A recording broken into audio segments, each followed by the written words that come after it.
Imagine getting a job offer online. High salary, a tropical location, and a fresh start. You say yes, and you never come home. Thousands of people fell into this exact trap, but this wasn't just a petty scam. This was a kingdom of scams, built by one family, protected by guns, and worth over $1 billion. This is the story of the Ming family, how they built an empire of lies, kidnapping, and murder, and how it all came crashing down in a matter of months. Let's get into it. Laukkai, a small border town in northern Myanmar, far from any government, far from any law. To the world, it was a ghost on a map, but to the Mings, it was a gold mine. The patriarch, Ming didn't just own the town, he was the town. He started with casinos, but money wasn't enough. He wanted legitimacy. He became a sitting member of Myanmar's national parliament, a criminal mastermind in a suit, making the very laws he was breaking.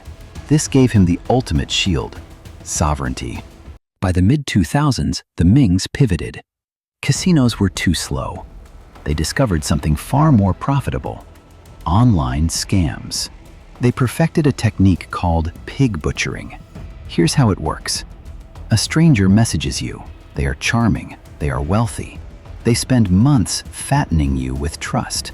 Then comes the pitch, a guaranteed investment. You send your life savings, and the stranger vanishes. The pig is slaughtered. And here's the shocking part. The people sending those messages, they were not criminals. They were innocent people, like us. Trapped, kidnapped, or lured by the simple promise of a better life. The trick was always the same: fake job ads, data entry, customer service, hotel work. Nothing suspicious, nothing alarming, just a normal job ad on your phone. And when someone applied, they received a professional contract, a real salary, bonuses, benefits, everything that makes a person think, finally, my life is changing. They said goodbye to their families. They boarded a plane to Laukkai, full of hope, full of dreams. And that was the last free moment of their lives.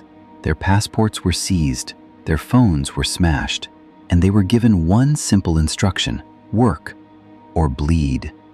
Every single day came with a quota, a number of people they had to deceive. Miss that quota, and they were beaten.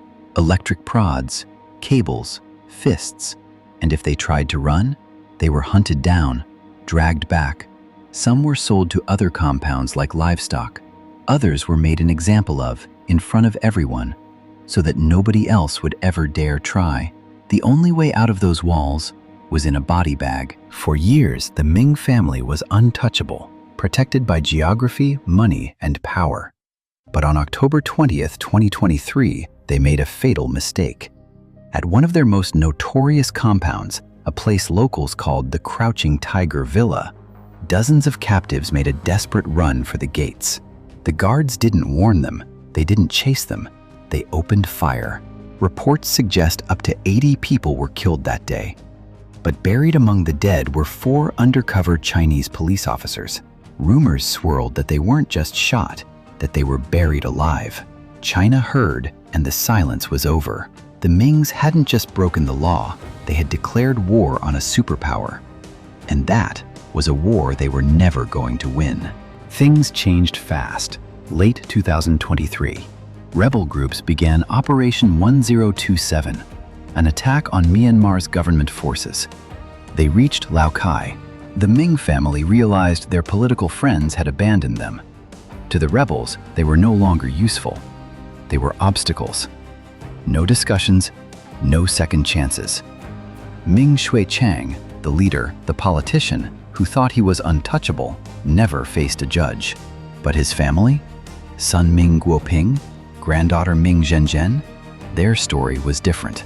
Taken away, sent across the border and handed to Chinese authorities. September 2025. The Wenzhou Intermediate People's Court in eastern China. 39 members of the Ming syndicate stood trial. The charges were devastating.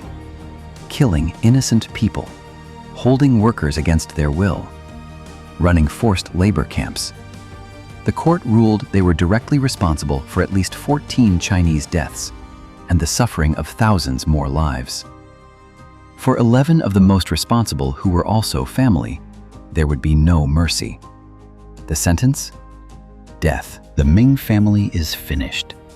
The empire that took decades to build was dismantled in months.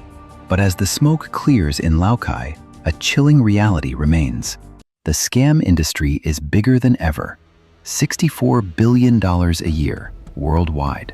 For every family that falls, 10 more are waiting. Nice photo, great opportunity, perfect story. But remember the crouching tiger villa. Thanks for watching. Please share your thoughts on the comments and don't forget to subscribe.